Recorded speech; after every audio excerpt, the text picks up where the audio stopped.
What is your first preference? Army, Navy, or Air Force? And why? Actually, my first preference is Airforce because I think I have grown into the environment. My father is from Air Force. He's retired from it. My father-in-law is from Air Force. My husband is in Air Force. So my inspiration to choose Air Force come from there. Okay. Tell something about Air Force. What do you know about Air Force? Actually, as a child, what the journey that with my father I saw of the image of the Air Force, that's actually being changed after getting married. I've seen the Air Force flying and everything, and I believe it's beautiful.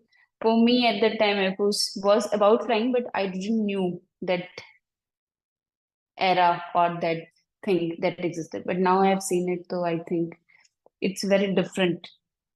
I think we don't see a lot as a citizen, civilian, what is actually there and what people are doing, how they are saving us, how they are protecting us. I think that I've seen after being into Air Force. Okay, what are the ranks and commands of Air Force? So, as a commissioned officer, we start with flying officer, then it's flying lieutenant, then we is squadron leader, then it's wing commander, then it's group captain, then it's air commodore, air vice marshal, and then it's AM air marshal. And commands? There are actually 7 commands. One is Western Command, Northern Command, Southern Command, and Delhi. Okay, what is your favorite? Like surgery, gynae, medicines, like this. What is your favorite? So my favorite is it's pediatrics. A child specialist is the one which I have always looked up to. Hello, Your number one favorite is? I would say pediatrics. Pedia? Being a child, I have always wanted to be a child specialist. Mhm. Okay, tell something about newborn care.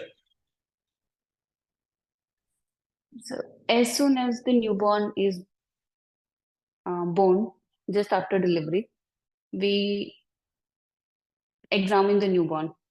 If he is having any external deformities, any internal issues, if there is something wrong, if child is having secretions, then we remove the secretions. After examining the baby, we just cover the child and we just do the basic things like weighing how much the child weigh. We give the child the basic vaccination, and then we give the child to the mother actually, so that they can build a better child and mother relationship. Okay, tell about malnutrition. Malnutrition is mm, it's acute malnutrition. Malnutrition is the child which live in an area that they have not got the proper nutrition during their growth period. So it could be an acute malnutrition or a chronic malnutrition. Acute malnutrition is something which we give the child the essentials and he can have the issues recovered. Chronic malnutrition, I would say, is something the child have developed during the long course. He have developed some issues that are not easy to recover. That I would say is chronic malnutrition. But we have certain criteria to differentiate between both them, and then according to them, we give them the nutrition. What kind of nutrition we have to give? It could be protein, energy malnutrition, calories. Okay, speak on pneumonia. It's more prominent in the child which belong to age group 0 to 5 years. It's the child. It's divided into 2 categories. It's the basic home care management, and the second one where the child needs to get admitted to the hospital or need to get referred to a higher center. And the home care management, if the child is having difficulty in breathing, He cannot stridor or rectal wells are present on the examination on both the sides. If there is something like this, then we give the child the drugs like the oral amoxicillin. We nebulize the child. We control the symptomatic things like we control the fever and all everything. And we advise the parents to take better care of their child. If the child presents with severe symptoms like chest retraction, and his breathing rate is very much tachypneic and his symptoms cannot be controlled, then we refer the child to the higher center for the management. Like we could give the child to the IV intravenous drugs and for a better care. You stated that right now you are experienced, you are working in a hospital. And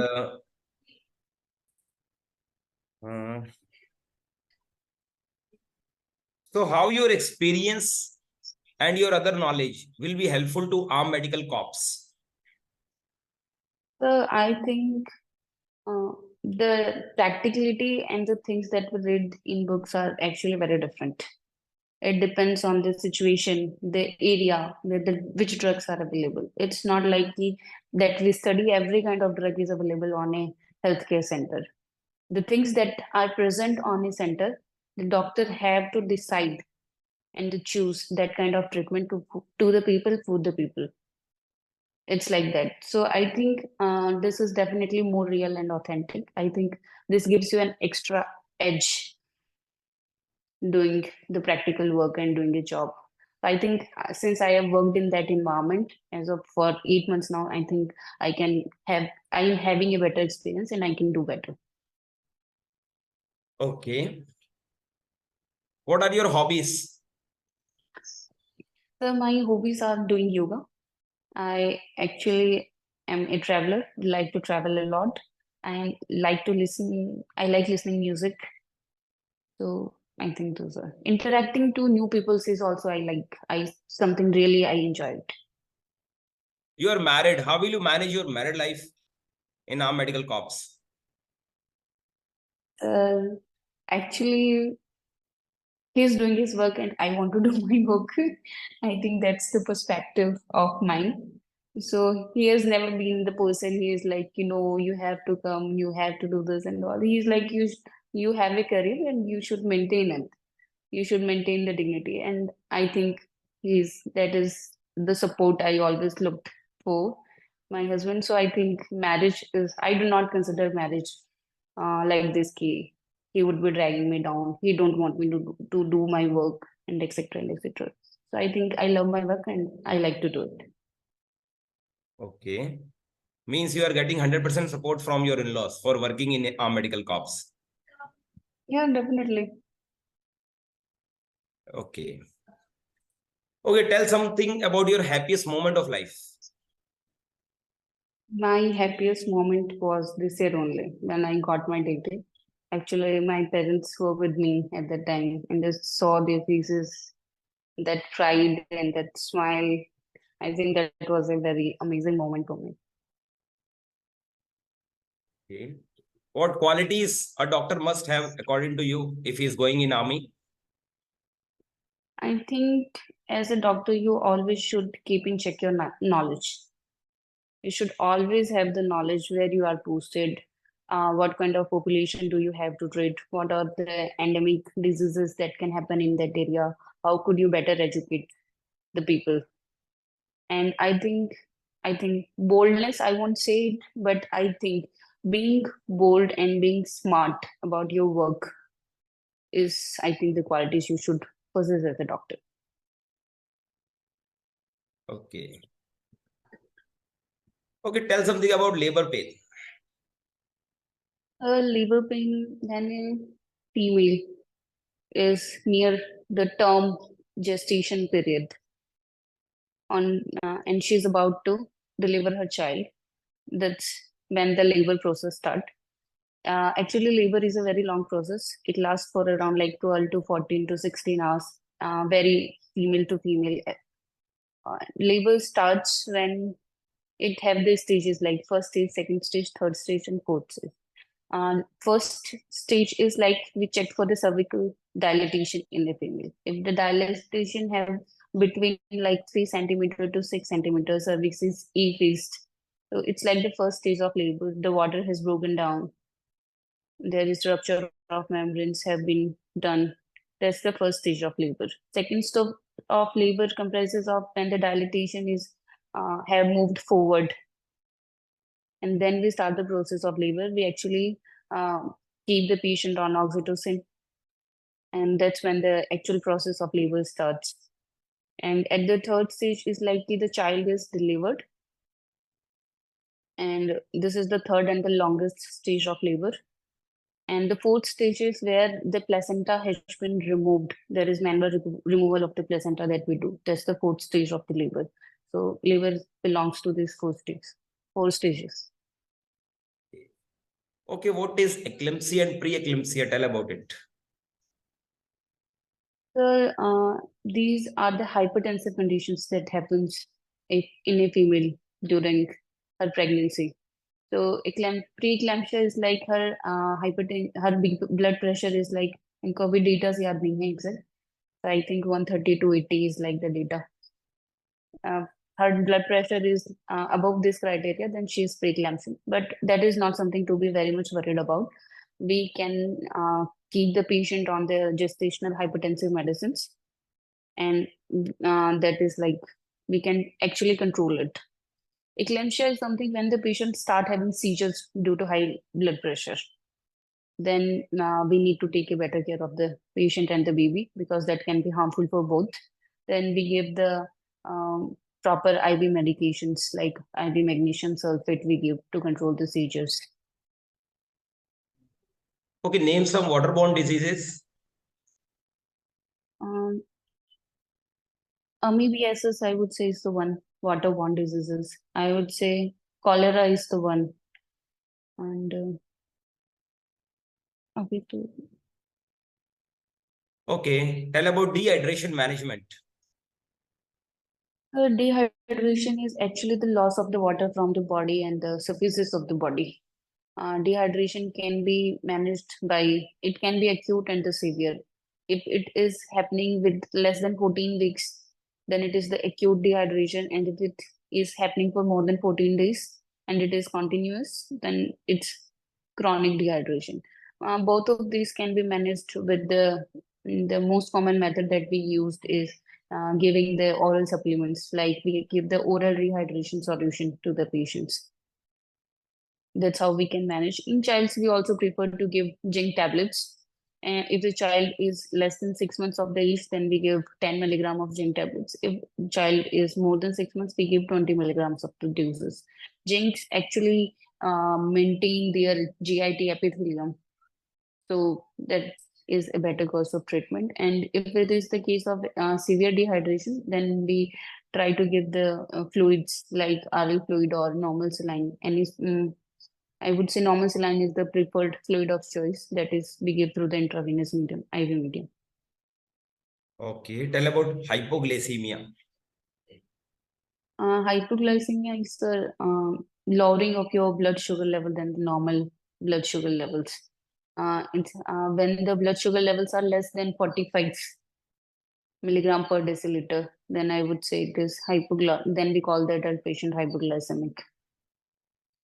And the basic is to give the patient glucose, any source of glucose that we have is to give. If the patient is presenting with way too much of low sugar level, then we need to admit the patient, because that can lead to hypoglycemic shock and etc. Tell about suture material. So suture materials is, it can be 3 to 4 types that can be used, like propylene, silk, and अभी तो मुझे ज्यादा ध्यान में नहीं है, but it's like 4 suture materials we use in the OT. What is the work of medical officer? To attend OPDs, to attend and maintain the cold chain and vaccinations of the department, to educate the people about health and health related issues, public health issues, and to attend the emergencies related to the endemic emergencies related to the department. Okay. Tell about immunization schedule. Immunization schedule at birth. As of now, we are following the UIP, Universal Immunization Program, which start from at the time of the birth. At birth, we give hepatitis B, BCG vaccine, and oral polio.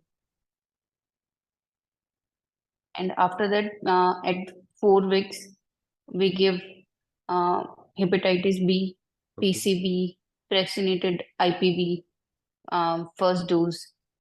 Okay, tell me about your achievements of life.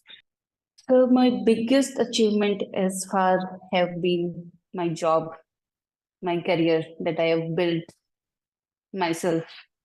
I belong to a family where everybody is a teacher, is a houseworking person, Right. and my parents pushed me a lot to pursue my career. They helped me a lot. They were the motivation behind my journey. So I would say my biggest motivation, my biggest achievement of life is being a doctor. Okay. So what you learned during your college life, during your interns and everything? But I have learned that this profession demands a lot of hard work, knowledge, and if you want to be in the top tier of the doctors in your life, then you have to be that person where where you try to improve every day, where you try to gain knowledge every day, where you try to do hard work each and every day. Okay, doctor. Now my next question to you is tell about your strengths and weaknesses. So my strengths are I am a very motivated girl, I believe. I am very hardworking as a person.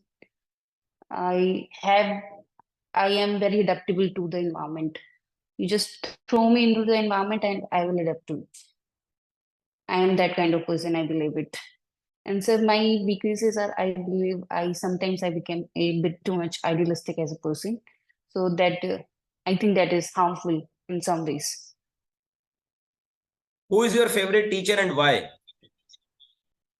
I studied by a teacher during my college. He's a orthopedician, Dr. Tushar Mehta. He's a wonderful person. His knowledge and his sense of humor, his way of teaching, his way of motivation. I loved everything about him. I think he's the best teacher I have ever met in my life.